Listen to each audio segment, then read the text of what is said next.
بسم اللہ الرحمن الرحیم بسم اللہ الرحمن الرحیم قال النبی صلی اللہ علیہ وسلم قال النبی صلی اللہ علیہ وسلم القرآن القرآن حجۃ لک حجۃ لک او علیک علیک القرآن القرآن حجۃ لک حجۃ لک او علیک۔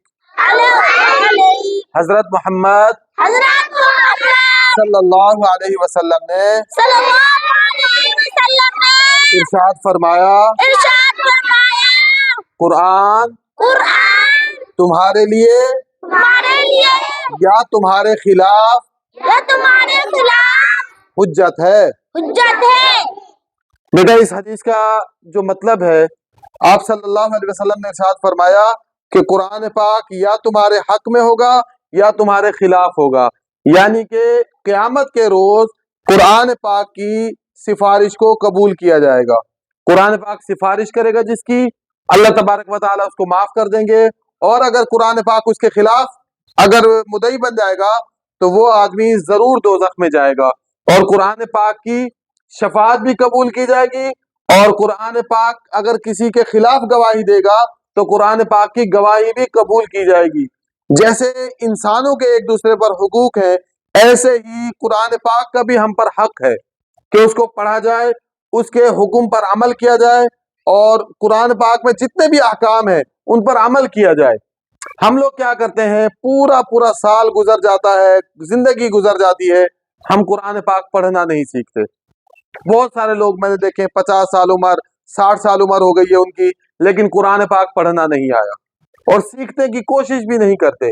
قرآن پاک کو سیکھیں، پھر اس کے جو احکام ہیں اس پر عمل کریں، اور اس کے بعد جو ہے پھر آگے دوسرے لوگوں کو سکھائیں۔ قرآن پاک ایک آفاقی پیغام ہے، اللہ تبارک و تعالیٰ کا کلام ہے، اس کو سیکھنا ہر مسلمان پر فرض ہے، اور اس کو سیکھیں پھر آگے سکھائیں۔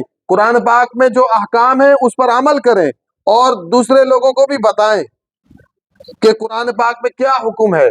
اور اس کے برعکس ہم لوگ کیا کرتے ہیں، قرآن پاک نہیں سیکھتے، اور جب ہمارا کوئی مسئلہ آتا ہے تو ہم پھر بھاگ جاتے ہیں پیروں کے پاس۔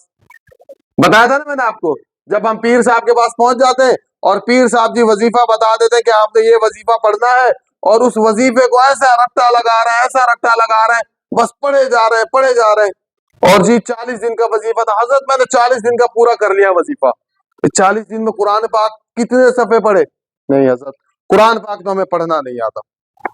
تو حضرت صاحب بھی ماشاءاللہ وہ یہ نہیں کہتے کہ بیٹا آپ قرآن پاک پڑھ لو، قرآن سیکھو، قرآن پاک کی تلاوت کیا کرو، قرآن پاک کی تلاوت کے بعد آپ جو بھی دعا مانگیں گے اللہ پاک پوری کریں گے۔ کوئی نہیں بتائے گا آپ کو۔ میں آپ کو بتا رہا ہوں، جب بھی آپ کا کوئی مسئلہ ہو، یہ میرا چیلنج ہے، آپ قرآن پاک کو کھولیں، قرآن پاک پڑھیں، 2 صفحے پڑھیں، 3 صفحے پڑھیں، 1 پاؤ پڑھیں، 1 پارہ پڑھیں، پھر اللہ پاک سے آپ دعا مانگیں۔ شرط یہ ہے کہ قرآن پاک کو اس کی صفات کے ساتھ پڑھنا چاہیے، قرآن پاک کو تجوید کے ساتھ پڑھنا چاہیے، اور تجوید سیکھیں۔ پھر ہا اور عین کا آپ کو فرق پتہ ہونا چاہیے، ہا اور ہا کا فرق پتہ ہونا چاہیے آپ کو۔ جب قرآن پاک آپ صحیح تجوید کے ساتھ پڑھیں گے تو پھر کیا ہوگا، قرآن پاک کا بھی حق ادا ہوگا، اور اس کے بعد ہم جو دعا مانگیں گے اللہ پاک ہماری اس دعا کو بھی قبول فرمائیں گے۔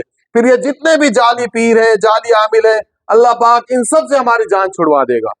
آپ دیکھتے ہیں نا، اکثر اب ٹی وی پہ آ رہا ہے وہ شف شف والا بابا، ایسے کرتا ہے شف شف، دیکھا نا آپ نے، کچھ نہیں آتا قرآن پاک۔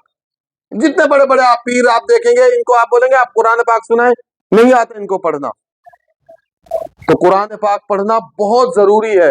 صحابہ کرام قرآن پاک کو اتنی بہترین انداز میں پڑھتے تھے کہ آسمان سے فرشتے نازل ہونا شروع ہو جاتے تھے۔ تو وہی قرآن ہے ہمارے پاس، اور ہمارا یہ حال ہے کہ ہماری دعا قبول نہیں ہوتی۔ تو مطلب یہ ہے کہ ہم صحیح نہیں پڑھتے۔